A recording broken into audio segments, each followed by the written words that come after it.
de Gaza la existencia de campamentos de verano en donde los terroristas de Hamás enseñaban a los niños a cómo secuestrar soldados israelíes. Es decir, en todo ese esquema es muy difícil, yo soy muy pesimista a la hora de hablar de paz. ¿Qué es lo que veo en la política real? ¿Qué es lo que vamos a tener hoy? Ese acuerdo de 3 partes, en donde hoy estamos rumbo hacia la primera, que es la liberación de los secuestrados, te van a deparar 2 partes que son esenciales si querés tener cierta tranquilidad en la Franja de Gaza. La primera es la desmilitarización de Hamás. Dudo que jamás se quiera desmilitarizar y entregar las armas. Es verdad que hoy para los terroristas ha cambiado el contexto. Hasta el 7 de octubre del 2023 tenían un gran apoyo de la República Islámica de Irán, un gran apoyo en serio, no un apoyo declarativo, ni mucho menos, un gran apoyo económico y técnico desde Teherán y un apoyo muy sólido por parte de Qatar. Hoy esto no ocurre. Hoy Irán está casi quitado de la ecuación, ha sufrido golpes muy duros en su política interna, la estabilidad del régimen de Khamenei pende de un hilo y encima Israel los ha vapuleado en la guerra de los 12 días del mes de junio, cuando Israel golpea la estructura nuclear del régimen de los ayatolá. Para Hamás también se ha destruido todo ese arco chiita que rodeaba, que era el anillo de fuego en contra de Israel, se debilitó Hezbollah en el Líbano, cayó el régimen de Bashar al-Assad, que era el que resguardaba justamente su régimen gracias a Irán y gracias a Hezbollah. Hoy gobierna un tipo que se llama Ahmed al-Sharaa, se conocía también como al-Yulani, que venía de Al-Qaeda y el Estado Islámico, pero hoy es muy reacio a la intervención de Irán y rechaza la presencia de grupos palestinos que atacaban o que intentaban atacar Israel desde Siria. Lo mismo ocurre también en Irak. Los hutíes tienen una complejidad extra, pero también han sido muy fuertemente golpeados por la Fuerza Aérea de Israel. Te diría que hoy jamás se quedó solo, pero de ahí, de todo ese contexto, a que sean los propios terroristas los que quieran desmilitarizar y entregar sus armas, hay que ver qué incentivos van a tener para hacerlos. Dudo que Israel pueda lograrlo por sí solo. Creo que si hay un incentivo y una presión, va a venir más por el mundo árabe que por el lado de Israel. Israel ya ha cumplido su gran parte dando enormes golpes militares dentro de la Franja de Gaza y destruyendo la operatividad de Hamás en torno a un 75-80% en la Franja de Gaza. La tercera cuestión que creo que es la más importante y la que más dudas tiene al día de hoy, y no hay persona, te diría, no hay ningún humano que te lo pueda revelar, y está en la posible gobernanza de la Franja de Gaza una vez que Hamás esté fuera de plano. Si Hamás finalmente se desmilitariza y queda reducido a una organización casi te diría clandestina, pero sin posibilidad de amenazar directamente a Israel, hay que ver quién se va a hacer cargo de la reconstrucción política y económica de la Franja de Gaza. Hoy tenés millones de toneladas de escombros que hay que levantar. Tenés una Franja de Gaza que está inhabitable.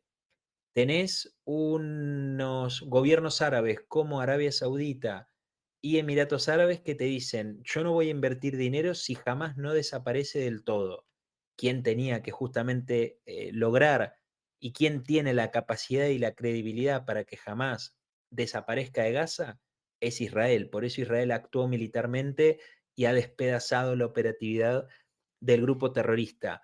Hay mucha incertidumbre respecto a esto. Mucha incertidumbre, muchas preguntas que quedan sueltas.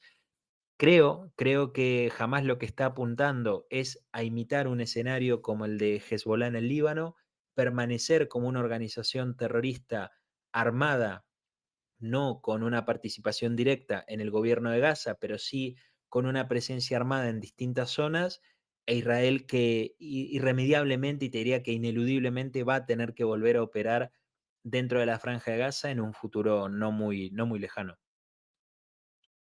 ¿Crees que fue clave, digamos, también, bueno, este tridente entre Milei, Trump y Netanyahu?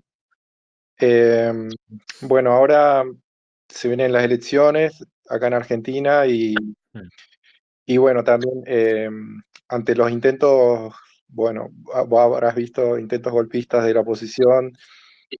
querer tirar, Que no son nuevos, ¿eh? claro, Siempre es lo mismo. sí, bueno, contra Macri también se lo han hecho, de Sí. voltearle los DNU, los vetos, y bueno, Ujú. intentan aprovechar por ese lado, digamos, quebrar el equilibrio fiscal y Sí. bueno, para generar un desastre y prácticamente que vuelva el kirchnerismo, que bueno, que Ujú. justamente está aliado con las dictaduras, con Venezuela, Irán, etcétera. Sí. Sí. Em, bueno, recientemente Trump brindó una ayuda con el Tesoro al gobierno de Milei y bueno, para Ujú. que más o menos tenga un sostenimiento económico, aunque sea para que llegue a las elecciones y hasta que llegue a Ujú. fin de año, que bueno, que donde van a asumir los nuevos legisladores, porque ahora hay elecciones legislativas ahora en el 26 de octubre. Eh, Correcto. ¿qué- ¿Cómo crees que, a ver, cómo se la pregunta? Eh, ¿Cuán clave crees que son estas elecciones en Argentina? Y, y bueno, ¿cómo lo ves vos al gobierno de Milei?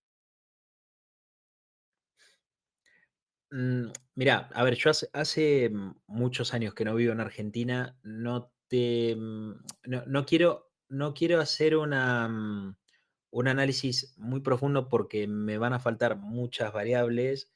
Tengo obviamente una tendencia que está muy alejada a todo lo que gobernó Argentina desde el año 2003 hacia el 2015 y luego a partir del año 2020 al 2024. Es decir, todo lo que sea ligado al kirchnerismo, al PJ, a toda esa izquierda moribunda que bailaba con Maduro, con Chávez, o con Evo Morales, o Rafael Correa, o con Zapatero aquí en España, es toda gente fulminante que no aporta más que miseria, que narcotráfico, que terrorismo, que alianza con terroristas, no aporta nada. Es decir, Argentina se estaría en una situación muy comprometida, incluso por lo que es todo este tablero internacional que hay hoy alrededor del mundo, si decide volver atrás.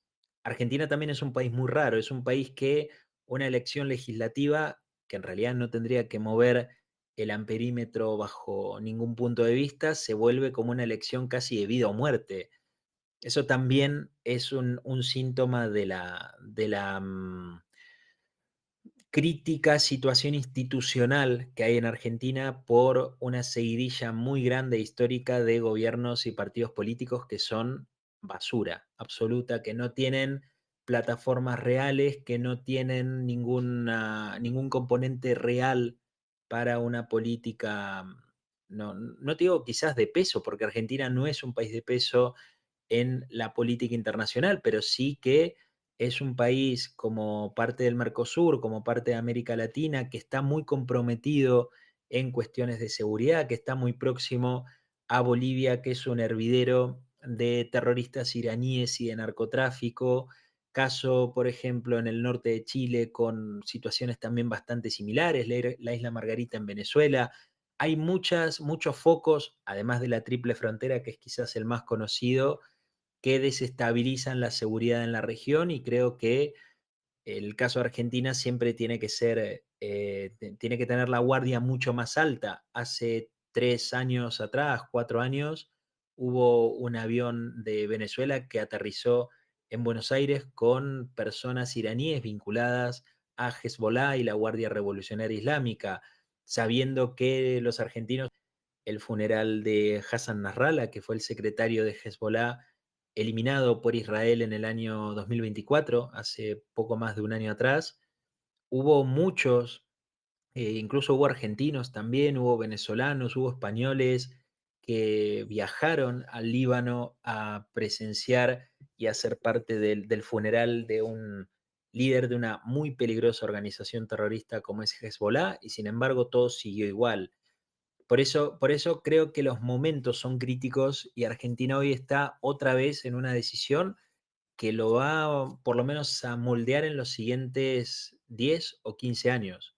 Si decide volver para atrás en estos momentos, creo que la perspectiva ya no deja de ser, o mejor dicho, ya no es una perspectiva mala, sino que pasa a ser un terreno de inestabilidad muy profunda y en vistas de experiencias que está viendo en otros países de América Latina, creo que eso es lo que apunta también el sostenimiento de Trump. Insisto, no hago aquí un análisis o una apreciación sobre el gobierno de Javier Milei, no es el sentido de hacerlo, pero sí estoy muy en alerta en lo que es el contexto y la circunstancia internacional y creo que hoy los elementos que pueden volver a gobernar Argentina no ayudarían para nada en esto.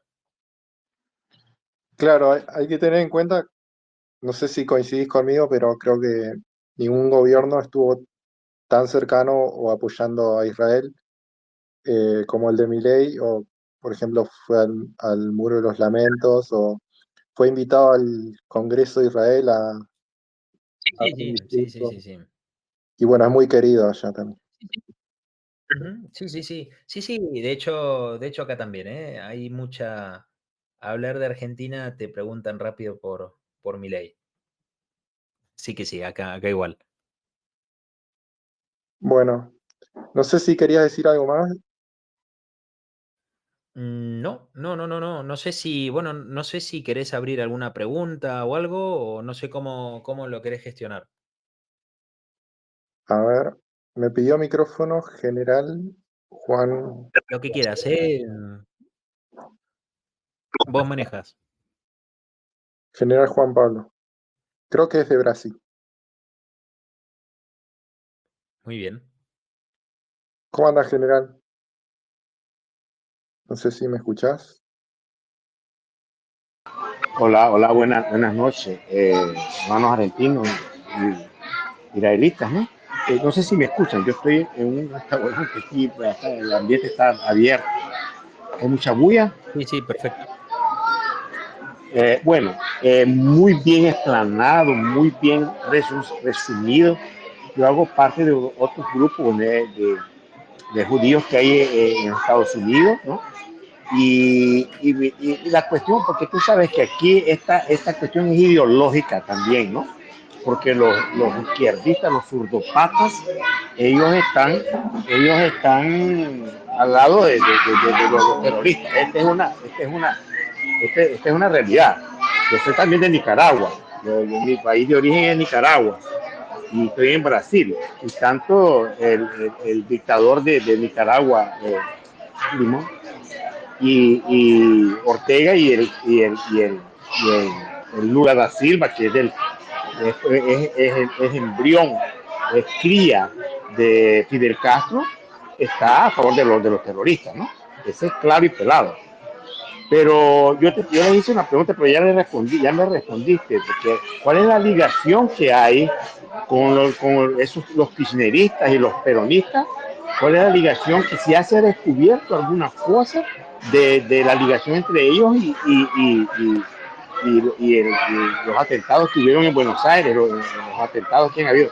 No se ha descubierto nada, el Mossad no ha descubierto nada en esta vaina, porque eso es obvio de que hay, es una cuestión ideológica hasta espiritual, digo yo. ¿Podría responder esa cuestión ahí de que se ha descubierto alguna ligación entre los grupos estos extremistas del Oriente Medio con el kirchnerismo o con el terrorismo mismo? ¿Podría decirme, por favor? Gracias.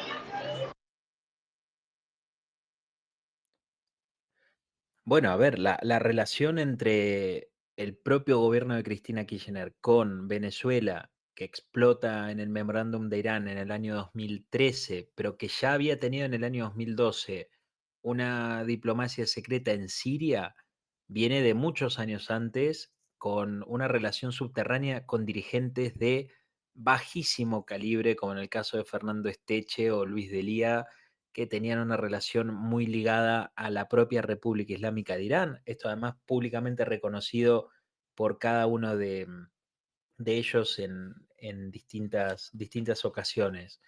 También ha habido distintas vinculaciones respecto a lo que es el uranio y tecnología nuclear en Argentina y enviados de Venezuela, sumado también a cuestiones financieras, lavado de dinero y demás.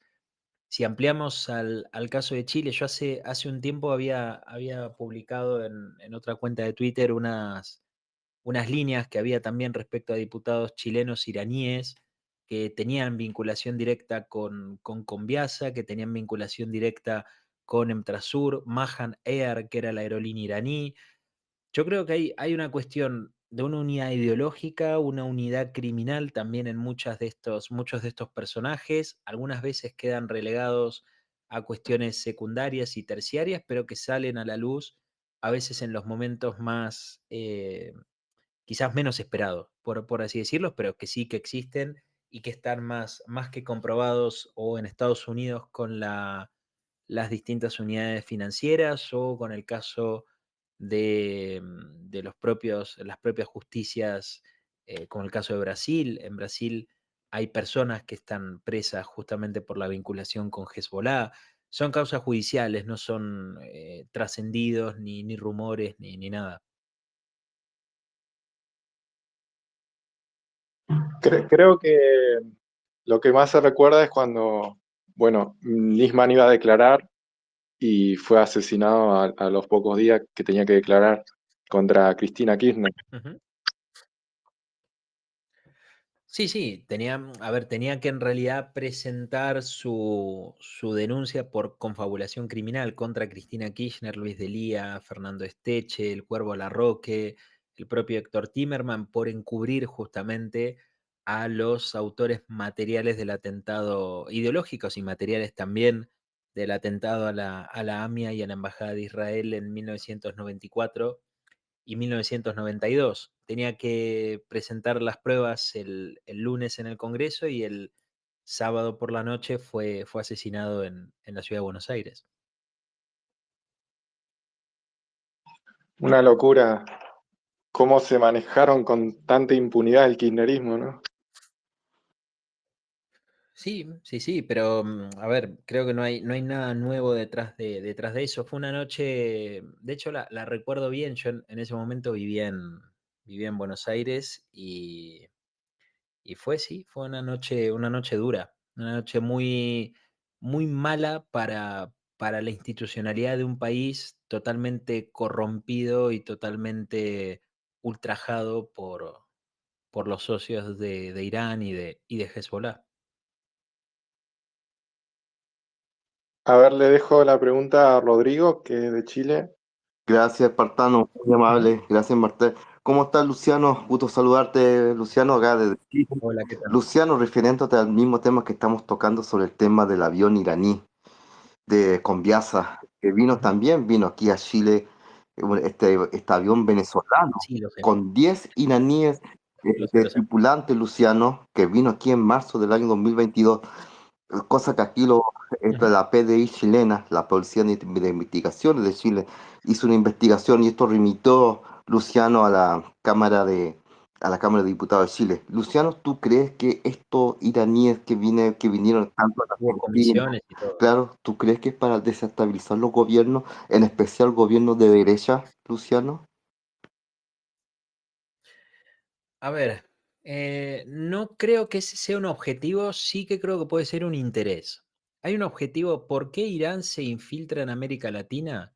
Porque no puede ya buscar las válvulas económicas dentro del Medio Oriente y lo tiene que hacer o a través de América Latina o a través de Europa. Principalmente porque Hezbollah, que es una organización libanesa creada en el Líbano, pero bajo el paraguas de la República Islámica de Irán, opera como una operación terrorista, pero como una organización terrorista, perdón, pero opera también como una organización criminal que indaga distintas aristas o distintas caras del crimen organizado. Falsificación de documentación principalmente, o el caso del propio narcotráfico, etcétera. América Latina, en general, o países como Argentina, países como Chile, países como Colombia, son países con una corrupción tan enquistada y unos sistemas institucionales tan frágiles y tan fácil de vulnerar que se vuelven territorios muy aptos para que este tipo de organizaciones busquen financiamiento en este tipo de países. Países en los que el control financiero en materia de lavado de dinero es muy malo, en donde hay una posibilidad casi de total impunidad de que estos grupos financien actividades lícitas que luego financian actividades ilícitas en el extranjero, caso del Líbano, caso de Siria, caso de Irak, o en el caso también del financiamiento de muchos partidos políticos y organizaciones políticas que operan en este tipo de países. Por eso creo que va más por un objetivo netamente de financiamiento de estos grupos que están ligados al extremismo islámico y que tienen un interés compartido. Si pueden con esto derribar o plantear algún tipo de agenda hacia algún gobierno particular, si lo pueden conseguir, lo consiguen, claro. Pero no lo veo como un objetivo directo, sí como un interés. Muchas gracias, Luciano. De nada. Mauricio, de Chile también. Hola, hola, buenas tardes, Luciano, Esparta. ¿Qué tal? Sí, referente a lo mismo, porque yo hace bastante tiempo estoy leyendo sobre Río Tercero, el atentado que hubo en 1990 y tanto, y se coincide con un atentado que hubo en Chile también con Carlos Cardón en Iquique, en una fábrica de armamento. Bueno, Carlos Cardón vendía armamento, y hay esa relación siempre llega a eso, ¿no? El Río Tercero era solamente venta de armas. ¿Hay alguna relación con el tema antijudío o los atentados a la AMIA o a la embajada? Gracias, Luciano. Sí, bueno, a ver, un tiempo antes de de los atentados a la Embajada de Israel y a la AMIA en Buenos Aires, la Embajada de Israel, que era una unidad diplomática del Estado de Israel en Buenos Aires, fue la primera unidad diplomática de Israel eh, que fue atacada por el terrorismo internacional fuera del territorio, y la AMIA, que era una mutual judía que estaba en la capital argentina, fueron dos objetivos claramente ligados al Estado de Israel y al pueblo judío. Aquí ha habido un mensaje muy claro que vino desde Irán y que fue un mensaje directo al Estado de Israel. Eso no hay lugar a dudas. Unos años antes hubo operaciones militares de Israel en el Líbano que terminaron con el liderazgo de Hezbollah, muy similar a lo que fue las operaciones que terminaron con el líder Hassan Nasrallah, pero que dieron por final a mucho del liderazgo en el año 91 o 92, si no recuerdo mal. Coincide también con la finalización de muchos acuerdos nucleares del gobierno de entonces de Carlos Menem, no recuerdo si el final también de Alfonsín, eso no estoy, ahora se me va un poco los años, pero sí que en el gobierno de Menem seguro que hubo una finalización de acuerdos nucleares en la cual Irán buscó algún tipo también de represalia. De hecho, todo esto figura en distintos informes que ha habido en la unidad fiscal de AMIA, que es quien investiga el atentado y que hoy está bajo una premisa de intentar llevar el juicio en ausencia para poder condenar y de alguna forma cerrar el ciclo de injusticia y de falta de justicia que ha habido respecto a esto. Pero que fueron atentados a Israel y al pueblo judío, claro, no hay lugar a dudas.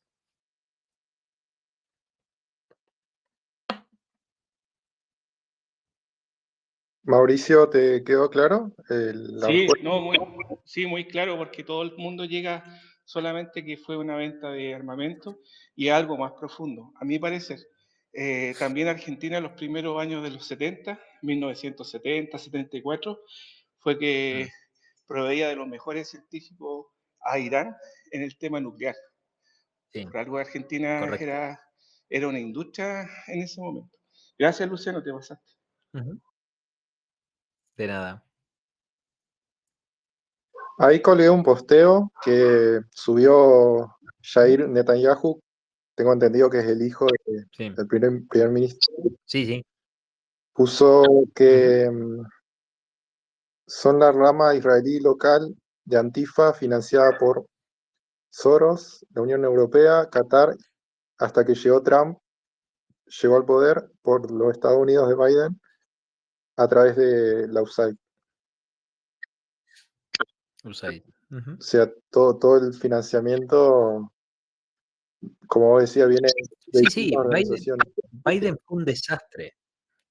Biden fue un desastre. De hecho, lo que ha generado la administración Biden es una crisis en la seguridad internacional tan profunda que llevó al 7 de octubre y que lleva también a las consecuencias de la guerra, sin dudas. Y este grupo Antifa, ¿qué, Hmm. qué es? Y bueno, también Estados Unidos también está teniendo, bueno, a nivel mundial en general están teniendo este problema Sí. de inmigración y sobre todo islámica que está generando estragos. Bueno, como me contaste al principio, Ujú. allá en Europa se siente más, pero Estados Unidos también está teniendo ese problema. Bueno, Trump lo está combatiendo y bueno, dijo que iba a combatir al grupo este Antifa. Eh, Sí, sí, sí. ¿qué, qué significaría este grupo? Mirá, a ver, son los grupos antisistema que hubo siempre, ¿no? De hecho, en Antifa o en los movimientos que ha habido en Estados Unidos o en Europa no hay nada nuevo ni algo novedoso que te puedan llegar a contar. ¿Cuál es, si querés, la particularidad que tienen movimientos como Antifa, que tienen una conducta terrorista plena y completa? El terrorismo es la planificación de la violencia para poder generar en la persona a la que se lo querés imprimir un terror psicológico y un miedo que lo paralice y que vos puedas sacar rédito político de eso. El terrorismo es, palabras más, palabras menos, esa definición conceptual académica. Es lo que hace Antifa. Desde el momento que salen y en ese grupo o en esa verborragia antisistema destruyen y prenden fuego las ciudades, plantean como si fuera el objetivo público o el señalamiento público de todas las personas que plantean un modo de vista distinto a lo que estos de Antifa tienen. Desde el momento en que las universidades se han convertido, aquí en España se ve muchísimo, yo tuve casos personales respecto a esto, no sé si alguno de los que nos está escuchando hoy convive en el ámbito universitario en Buenos Aires, pero seguramente lo vea también, las universidades se han convertido en una bajada de línea de un pensamiento único en donde se ha prohibido justamente ese pensamiento crítico y el disenso, que son los criterios elementales que cualquier educación universitaria ha tenido a lo largo de la historia. Y hoy tenés en la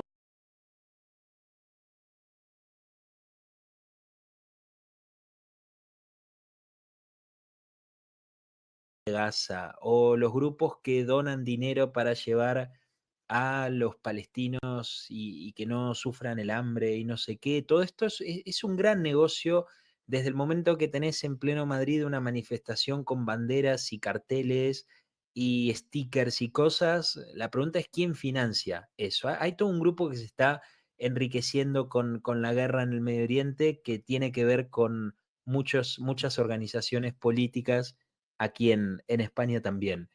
Y un segundo grupo que es la cantidad de personas que especialmente te diría de unos sub 35, sub 40, que no saben qué cuernos hacer de su vida, que no saben cómo canalizar toda la frustración que van heredando con el paso de los años y que encuentran en eslóganes como el caso de la izquierda o eslóganes como la causa islamista de la causa palestina tiene respecto a que todos están equivocados menos yo, todo lo que a mí me pasa es por culpa del resto y yo no tengo culpa de nada y a fin de cuentas somos los oprimidos contra los opresores.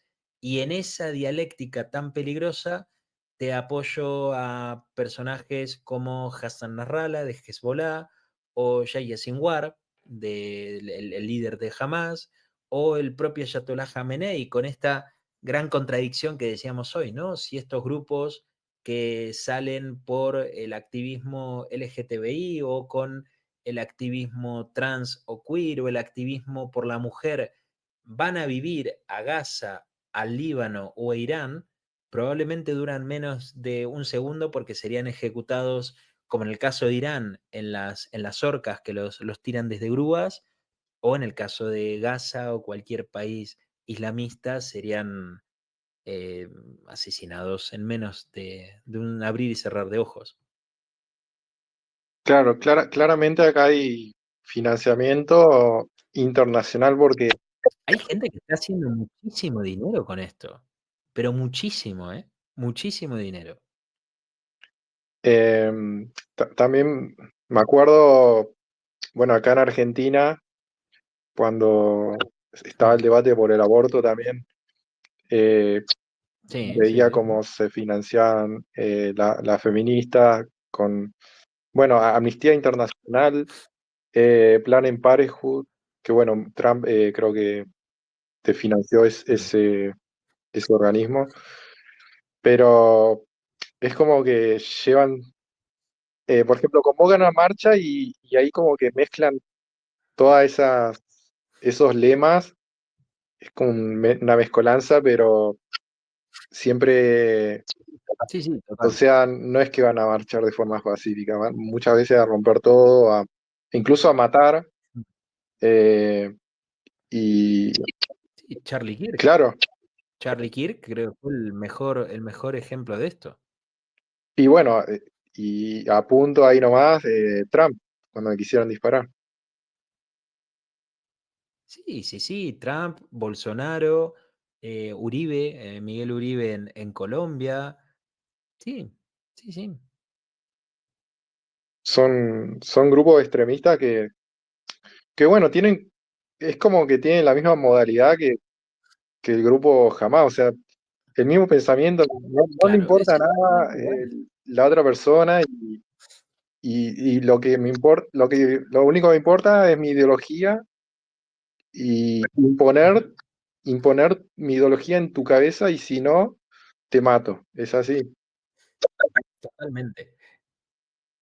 Mirá, la otra vez hablaba con una persona que me decía que Israel tendría que destinar incluso recursos económicos para explicarle a la gente en España cómo es la situación en el Medio Oriente.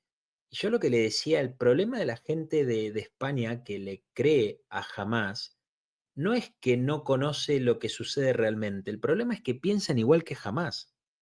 Greta Thunberg piensa igual que Hamas. Las de Podemos, esta Ione Belarra e Irene Montero, piensan igual que Hamas o la Yihad Islámica Palestina. Grupos que están en el Parlamento español que llevan el boicot a los ciclistas israelíes solo por ser israelíes, es decir, por representar a un equipo israelí, se comen un linchamiento público en medios de comunicación, en la propia calle, en la vía pública y demás. Y esto instigado también por el propio presidente de gobierno, sumado también con una especie de, por así decirlo, el mainstream que da un mensaje unificado de, bueno, mira, al final el tema palestino, como se simplifica y se resume en los buenos y los malos, la verdad que defender a Palestina es muy cool defender a Hamas, defender la resistencia, vamos a ponernos una cufía y vamos a salir a decir que en realidad en Gaza hay un genocidio, porque claro, ¿cómo voy a negar algo que me lo está mostrando Al Jazeera? Y eso se genera toda una especie de efecto contagio en el cual, como todo el mundo aparentemente piensa eso, pues yo no me voy a quedar afuera, no voy a perder la posibilidad de ser parte de ese grupo. Entonces, son tan miserables que consiguen la aceptación o en la mentira o en el apoyo a grupos islamistas que me parece una bajeza humana total. No sé si la escuchaste a Sabrina Agmechek, diputada nacional de Cava, del Sí, sí. PRO, en uno de sus últimos Ujú. discursos en el Congreso. Bueno, ella habló del aumento, del antisemitismo que ha habido a partir desde el 7 de octubre en